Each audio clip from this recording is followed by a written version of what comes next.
Olá, graça e paz, muito bom dia a todos. Você já conheceu, conhece ou já ouviu falar sobre o que é cristianismo e o que é judaísmo, o que é ser da graça e o que é ser legalista? Eu venho compartilhar com vocês sobre este assunto, lhe antecipando que a carta que Paulo falou aos Gálatas é uma carta de futuro, é a ela que dá o futuro, a esperança e a segurança da Igreja de Jesus. Sou o apóstolo Miguel Ângelo, graça e paz mais uma vez em nome de Jesus. Vamos então conversar um pouco. Poucas pessoas sabem que a reforma protestante de Martinho Lutero, depois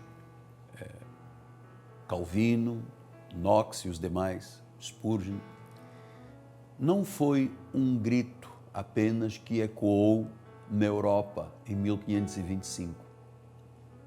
Foi o Espírito Santo que impôs, por sua soberania, a soberania de Jesus, impôs que o conhecimento, a inteligência e a sabedoria bíblica fossem conhecidos de forma graciosa por aqueles que não têm sangue de Israel, portanto são chamados ou eram chamados de gentios. Então a reforma veio dizer que tudo o que a Igreja Romana estava fazendo até então, chegando ao século XXI, era contrário à graça de Deus. A igreja de então estava vivendo como se fosse um movimento judaico, com todas as partes de cerimoniais, ritos, sacrifícios, vigílias, jejuns, que, se você conhece a Bíblia, vem lá detrás de Moisés. Tudo que Deus falou a Moisés foi especificamente para o povo judeu. Nós, não sendo judeus, temos que entender que há um pacto, há uma aliança, há um evangelho que é para os de origem gentílica. O que Deus falou a Moisés é lei, chamado legalismo judaizante. O que Deus falou a Paulo é a graça de Deus, composta de 14 epístolas para aqueles que não têm sangue de Israel. Então, se eu, como um ex-gentio, que fui salvo pela graça, porque Paulo diz, pela graça sois salvos mediante a fé, isto não vem de vós, é um dom de Deus. Portanto, se a salvação é por graça e fé, qualquer tentativa que o homem faça com seus sacrifícios, com seus ritos e suas cerimônias judaicas, dentro do pacto da graça aos gentios, isso se chama legalismo. E eu vou lhe dizer uma coisa, o legalismo é talvez um dos piores pecados que a Igreja de Jesus vem cometendo ao longo de séculos. Por quê? Porque rouba a glória de Deus, tira a soberania de Deus e invoca o homem como soberano e decisivo através dos ritos, cerimônias, sacrifícios e abluções, chamados batismos, como se o homem estivesse completando algo que Deus fez completo. Isso se chama legalismo e talvez, volto a dizer, com muito respeito, seja o pior pecado que a Igreja de Jesus comete há séculos. Veja que Paulo, e lhe digo mais uma vez, a carta aos Gálatas é a esperança do futuro da igreja, porque quem não conhece a carta aos Gálatas vai continuar vivendo como se judeu fosse. E nós não temos parte com Moisés, nem em ritos, nem em cerimônias, nem em circuncisão do prepúcio. O nosso pacto é por graça e fé. Pedro disse, nós estamos firmes na graça. É uma firmeza de algo que já aconteceu, a obra completa de Jesus, o sacrifício de Jesus. Ele se fez pecado, ele foi a propiciação dos nossos pecados, ele foi o Redentor, é o Salvador, o Redentor, o Senhor, o soberano sobre a nossa vida. Então, quando ele disse que fez uma obra consumada, né? Quando ele diz em João 19:30, está consumado, ele estava dizendo, a obra está completa, irretocável, não acrescente nem tire nada, porque se você o fizer, você vai ter a penalização deste fato. E a Igreja de Jesus, por não conhecer o que é lei e graça, vive mesclando estes dois pactos. O meu ministério foi levantado por Deus para lhe mostrar estas verdades e libertar milhares de pessoas no Rio, no Brasil e no mundo desta amarra que tanto prejudica a vida espiritual, gera um verdadeiro pesadelo nas relações com Deus. Um dia a pessoa se sente salva, outro dia já está condenada, um dia está no céu, um dia está no inferno. E o que mais vem à boca das pessoas legalistas, ou seja, que fazem tudo por esforços e acham que são os seus próprios méritos que lhes garantem a salvação, portanto, fazendo algo e acrescentando algo ao que não pode ser tocado, a obra de Jesus, naturalmente, a igreja fica vivendo como uma igreja insatisfeita.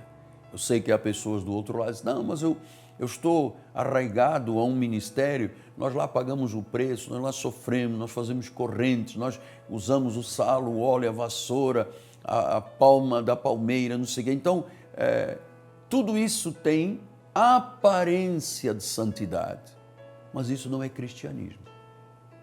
Tanto que Paulo disse aos Gálatas, no capítulo 2, ele diz assim, versículo 21, eu não anulo a graça de Deus, pois se há justiça, é mediante a lei, segue-se que morreu Cristo em vão.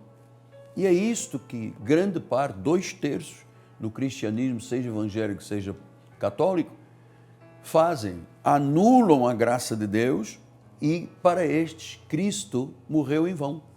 Eu entendo que isto tem entristecido o coração de Deus, que as pessoas, em vez de viverem pela fé, anulam o sacrifício de Cristo e acham que são os ritos, as cerimônias, os sacrifícios que vão barganhar o amor e o coração de Deus. É por isso que há pessoas que se sentem maiores do que Deus. Isso é tremendamente infeliz, mas é a verdade. Então Paulo diz, Cristo morreu em vão para quem? Para quem anula a graça de Deus. Então, olha, isso é muito sério. Isso é muito sério. A Igreja de Jesus na face da terra, que não conhece, ou seja, que não tem origem na reforma protestante, além de viver um pesadelo constante, porque o diabo fez, porque o diabo aconteceu, porque o diabo vai me pegar, que Deus apagou o nome do livro da vida, perdi a salvação, mas eu vou ganhar no próximo culto de quarta-feira, do domingo. Isso é um pesadelo.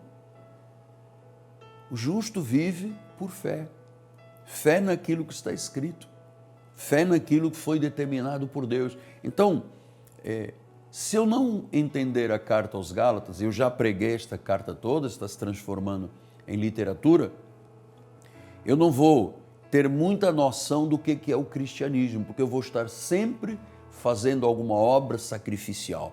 Pastor, mas nós não temos que fazer obras, sim, as boas obras preparadas de antemão, evangelização, o suporte à obra de Deus, a vinda aos cultos, o estudo da palavra, a vida de oração, são boas obras. Aliás, o que nos conecta com Deus diariamente é essa intimidade, não é que nos conecta, a intimidade com Deus é a meditação na palavra e a vida de oração.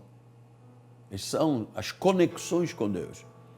Mas a pessoa que tem um senso legalista, que acha que ela tem que conquistar pelos seus méritos, fui eu que fiz, fui eu que pratiquei, foi o meu sacrifício, e coloca Deus de lado. Então a igreja tem vivido insatisfeita ao longo de tantos anos. Quantas pessoas me escrevem dizendo, apóstolo, eu vivo uma fé fingida. É como se tivesse uma persona no meu rosto, uma máscara de teatro. Um dia estou bem, mas o outro dia não estou, então eu vou rir para todo mundo, imaginar que eu estou bem. Porque a vida espiritual torna-se um pesadelo. Se a pessoa corta o cabelo, é condenada. Se a pessoa vai à praia, o Espírito Santo saiu. Amado, como se o Espírito Santo saísse. Ele selou, o Espírito Santo selou para o dia da redenção. Nós possuímos a unção do Santo e ela permanece, disse o apóstolo São João, ela permanece. Então, o que tem acontecido? É que, por exemplo, e eu lhe digo mais uma vez, a carta dos Gálatas é uma carta libertadora. É a carta de alforria do evangelho que começa a viver a vida espiritual. E quando os olhos espirituais são iluminados, ele conhece esses capítulos, 6 capítulos do livro de Gálatas, ele vive uma vida íntima com Deus, uma vida de verdade, não precisa de simular nada, não precisa de fingir nada, não precisa de ser hipócrita na fé, ele vai viver a vida de liberdade. Então veja que um dia houve um encontro de Paulo com Pedro, e ele disse no capítulo 2 de Gálatas, versículo 11, quando porém Cefas, que era Pedro, veio a Antioquia, eu resisti de face a face, porque ele se tornara repreensível. Veja, o homem que andou sobre as águas, o homem cuja sombra curava os enfermos, diz a Bíblia que ele se tornou, pela sua origem de Jerusalém, pelo seu ministério focado na lei, ele se tornou repreensível. E Paulo explica que, antes de chegarem os da parte de Tiago, que era legalista, comia com gentios, mas quando chegavam afastou-se e por fim veio a apartar-se, temendo os da circuncisão. Temendo os da circuncisão. Olha, a lei suscita a ira. Eu não conheço uma pessoa que tem fundamentos legalistas e judaizantes dentro da Igreja de Cristo que não tenha um pé atrás com quem conhece estas verdades. O legalista não gosta de quem alcança a graça ou de quem é alcançado pela graça, quando as escamas caem, quando os véus são arrancados. Não gosta porque ele acha que a relação com Deus é como um castigo diário, é como uma penalização diária, um chicote nas costas. E é porque jejuei pouco, é porque eu não consegui, porque o diabo fez e aconteceu. Isto tudo é um pesadelo espiritual por não conhecer a verdade. Então Paulo diz, os demais judeus dissimularam com ele ao ponto do próprio Barnabé ter se deixado levar pela dissimulação. Veja, todo o movimento judaizante no povo gentio é uma dissimulação. Ele diz, quando porém vi que não procediam corretamente segundo a verdade do Evangelho, olha que eu já disse isso aqui inúmeras vezes, o Evangelho tem um procedimento correto. Procedimento correto. Ele disse a Cefas, a Pedro na presença de todos, se você é um judeu e vive como um gentio e não como um judeu, porque obrigas os gentios a viverem como judeus? Porque diz que pelas obras da lei, versículo 16, ninguém é justificado. Então o que a falta de revelação tem feito? É que a liderança que não conhece estas verdades obriga o povo gentio, que teria que viver pela fé, a viver como um judeu. Você já não vê tantos líderes que já usam o quipar na cabeça, aquele véu que se cobrem para a oração. Isto faz parte do ritual judaico. É admirável a fé, mas na realidade para a fé gentílica, para a fé da graça, da firmeza da graça, não tem nenhuma ligação com Moisés, nenhuma. Nosso ministério não tem nenhuma ligação com Moisés. E quem mandou apostatar de Moisés foi o próprio apóstolo São Paulo.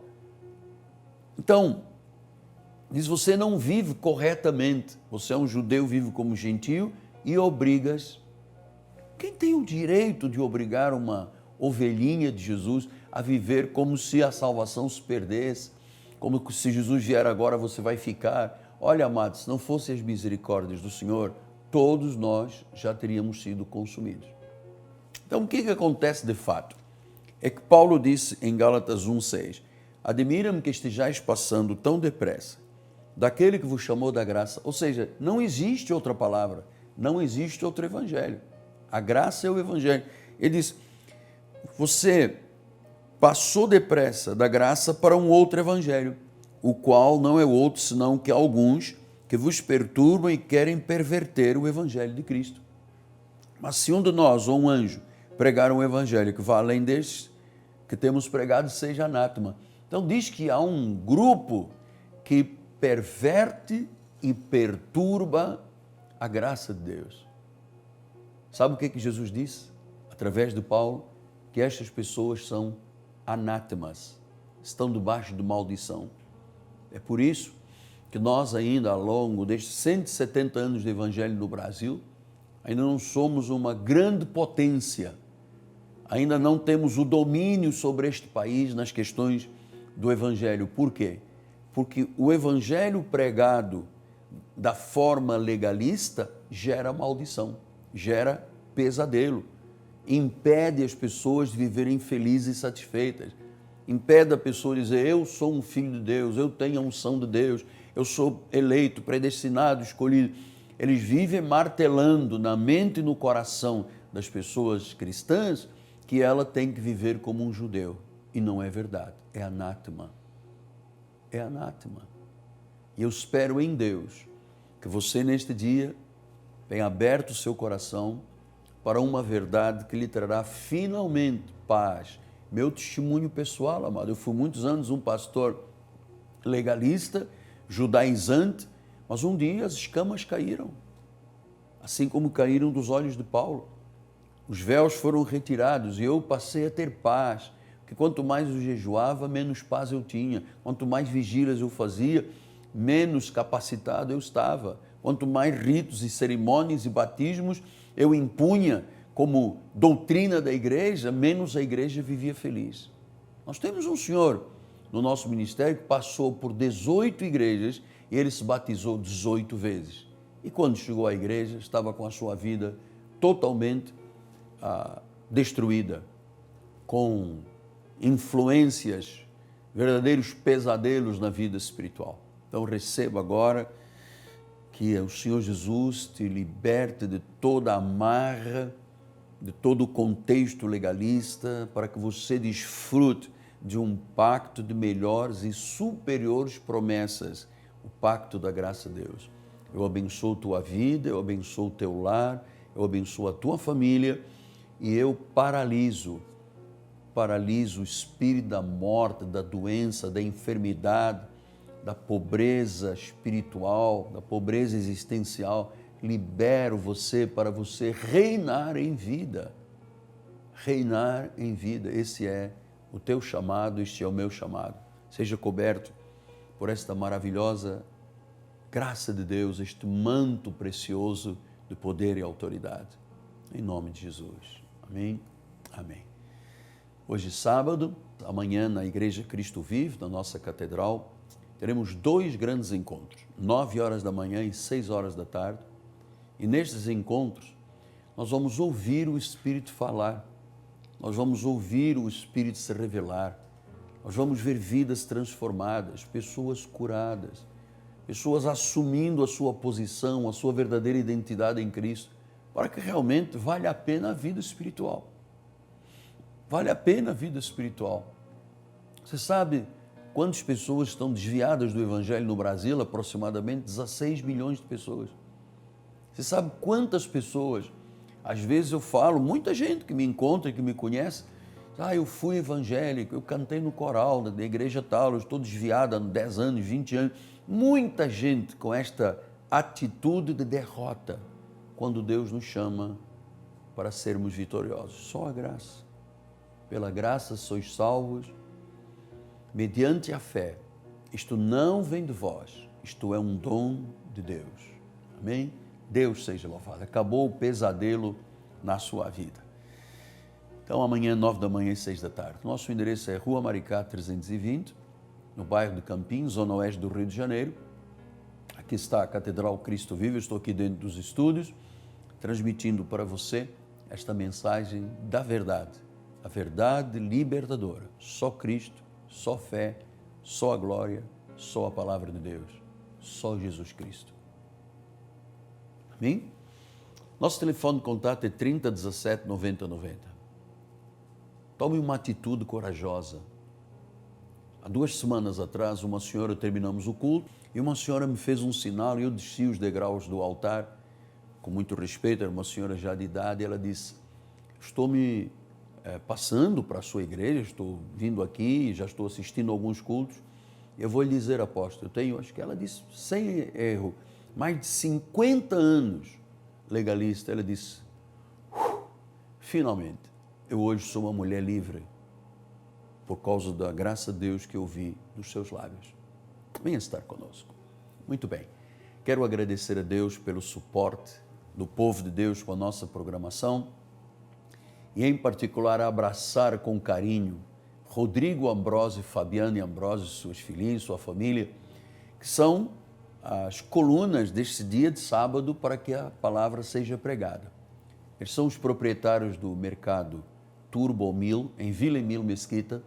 Estão agora reunidos, o Rodrigo e os seus funcionários participam desta programação, é deles, né? Foram eles que permitiram que isto acontecesse. Bem-haja, meus filhos amados, obrigado pelo vosso amor, a vossa dedicação, essa forma como vocês têm um deleito, uma fé tremenda em Cristo Jesus, só Cristo, né? Ele completou a obra. Bem-haja em nome de Jesus. Você vai ficar agora com a minha filha, bispa nacional da igreja, bispa Ana Carolina, que vai lhe falar sobre literatura. Literatura. Tenha um resto de final de semana maravilhoso. Aguardo por você. Aliás, não sou eu que aguardo por você, é o Senhor Jesus. Este programa foi apenas a ponte para juntos cultuarmos ao Senhor. Graça e paz. E até amanhã, às 8 horas da manhã aqui, 9 horas da manhã na igreja. Graça e paz. Olá, graça e paz. No livro do apóstolo Miguel Ângelo, Fé, Crescimento e Testemunho, na página 15, diz assim: quem se une ao Senhor é um com Ele. Passa a ser templo do Espírito Santo. Em 1 Pedro 1, 23 diz: pois fostes regenerados, não de semente corruptível, mas de incorruptível, mediante a palavra de Deus, a qual vive e é permanente. A partir do momento em que uma pessoa recebe Jesus como seu Senhor e Salvador, ela tem um novo nascimento espiritual. O próximo passo é o desenvolvimento e crescimento espiritual pelo conhecimento da palavra de Deus. A partir daí, o caminho de sua vida é trilhado segundo o Evangelho de Cristo. Jesus disse: eu sou o caminho, a verdade e a vida. Ao conhecer a verdade, passamos a ver o reflexo da vida que está em nós. Nós renascemos da semente incorruptível e fomos comprados e redimidos pelo precioso sangue de Jesus. Quando um cristão não tem a revelação da graça de Deus, dá ênfase aos sacrifícios, sujeitando-se às obras da carne. Mas a palavra nos mostra que, se estamos com Cristo, morremos para as demais coisas. O apóstolo Paulo escreveu sobre esse assunto em Colossenses, capítulo 2, versículos 20 a 23.